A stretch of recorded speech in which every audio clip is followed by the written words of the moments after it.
El libro de Salmos es una colección de 150 poemas hebreos antiguos, canciones y oraciones provenientes de todos los periodos de la historia de Israel. Muchos de estos poemas están conectados con el rey David, de hecho, 73 de ellos, y él era conocido como poeta y arpista. Pero hay muchos autores diferentes detrás de estos poemas. Tenemos los poemas de Asaf o los de los hijos de Coré.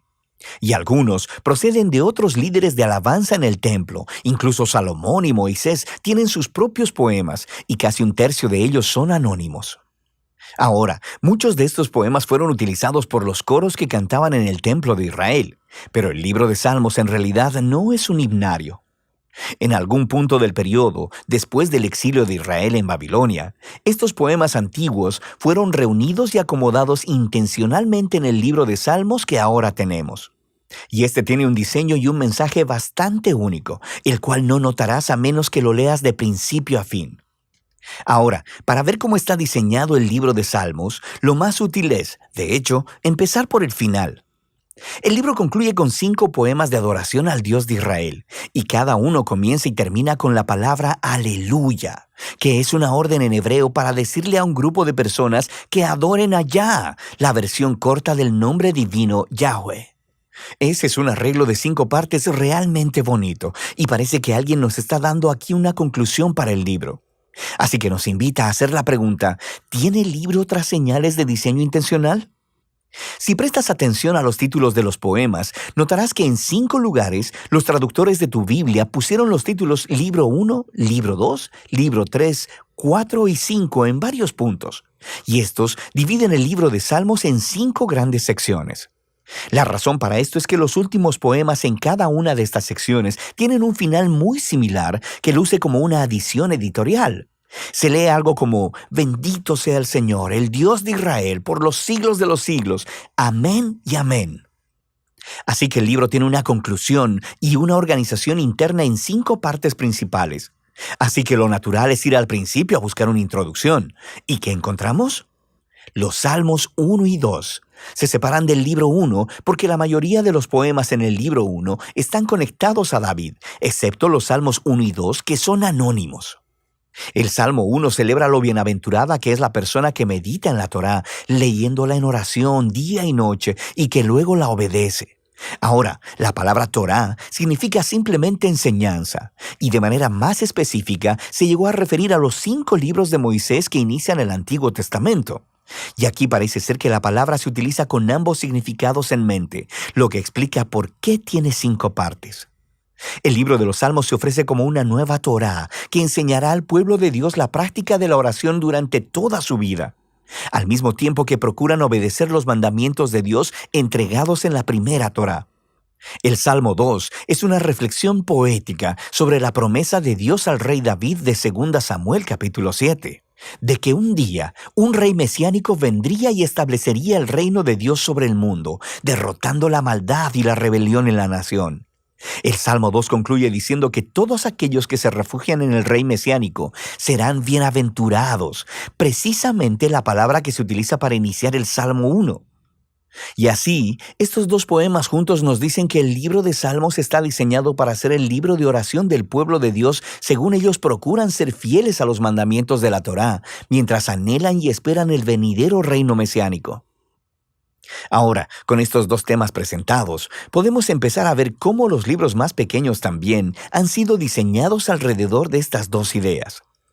Por ejemplo, el libro 1 tiene justo en el centro una colección de poemas, los Salmos del 15 al 24, que inician y concluyen con un llamado a ser fieles al pacto. Y luego, en los Salmos del 16 al 18, encontramos una representación de David como un modelo de esta clase de fidelidad. Así que él clama a Dios para que lo libere, y Dios lo enaltece como rey. Ahora, en el grupo de poemas correspondientes, los Salmos del 20 al 23, el David del pasado se ha convertido en una imagen del futuro rey mesiánico, quien también clamará a Dios. Él será librado y le será dado un reino sobre las naciones. Y luego, justo en el centro de esta colección, está un poema, el Salmo 19, dedicado a adorar a Dios por proveer la Torá. Así que aquí lo tenemos, los 2 temas de los Salmos 1 y 2 ligados muy de cerca aquí. El libro 2 abre con dos poemas que están unidos por su esperanza de un regreso al templo en Sion en el futuro. Y esta es una imagen muy asociada con mucha proximidad a la esperanza del reino mesiánico. Luego, el libro 2 cierra con un poema que representa el futuro reino del rey mesiánico sobre toda la nación. Este poema es realmente asombroso porque hace eco de todos estos otros pasajes de los profetas acerca del reino mesiánico. Y concluye diciendo que este rey traerá el cumplimiento de la antigua promesa de Dios a Abraham sobre traer bendición de Dios a todas las naciones. El libro 3 también concluye con un poema que reflexiona sobre la promesa de Dios a David, pero esta vez a la luz del exilio de Israel. Así que el poeta recuerda cómo Dios dijo que nunca abandonaría al linaje de David, pero ahora está observando la rebelión de Israel, su resultado, la destrucción, el exilio y la decadencia del linaje de David. Así que el poeta termina pidiéndole a Dios que nunca olvide su promesa a David. El libro 4 está diseñado a responder a esta crisis del exilio. Así que el poema inicial nos regresa a las raíces de Israel con la oración de Moisés, y el autor hace lo que Moisés hizo en el monte Sinaí después del incidente del becerro de oro, clamar al Señor por su misericordia. El centro del libro 4 está dominado por un grupo de poemas que anuncian que el Señor, el Dios de Israel, gobierna como el verdadero Rey del mundo, y que toda la creación, los árboles, las montañas y los ríos son convocados para celebrar ese día futuro en el que Dios traerá su justicia y su reino sobre todo el mundo. Son convocados para celebrar ese día futuro en el que Dios traerá su justicia y su reino sobre todo el mundo.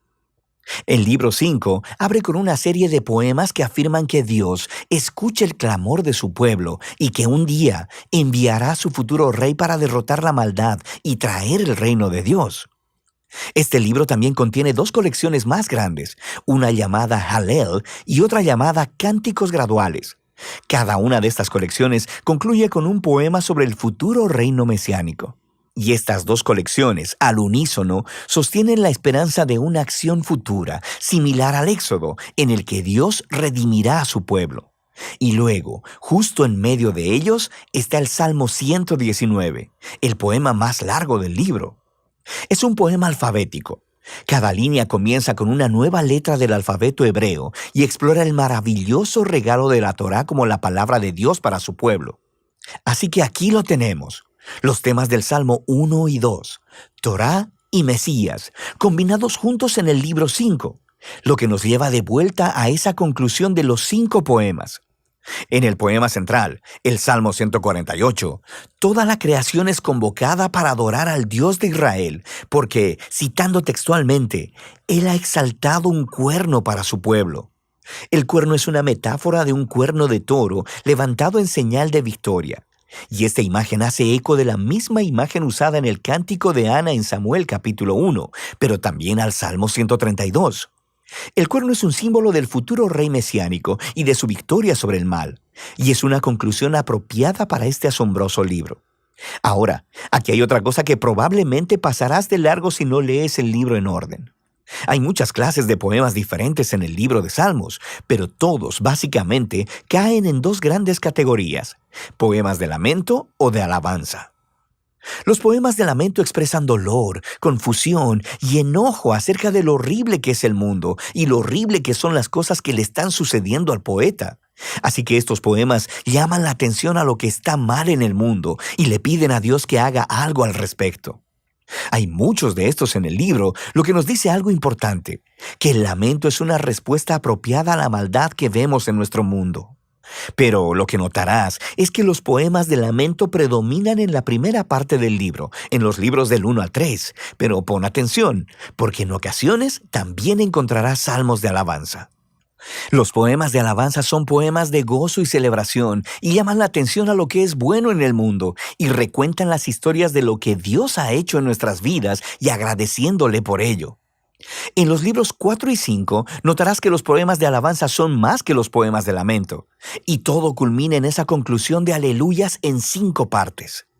Este cambio de lamento a alabanza es profundo y nos dice algo acerca de la naturaleza de la oración, mientras esperamos por el rey mesiánico como el libro nos enseña a hacer.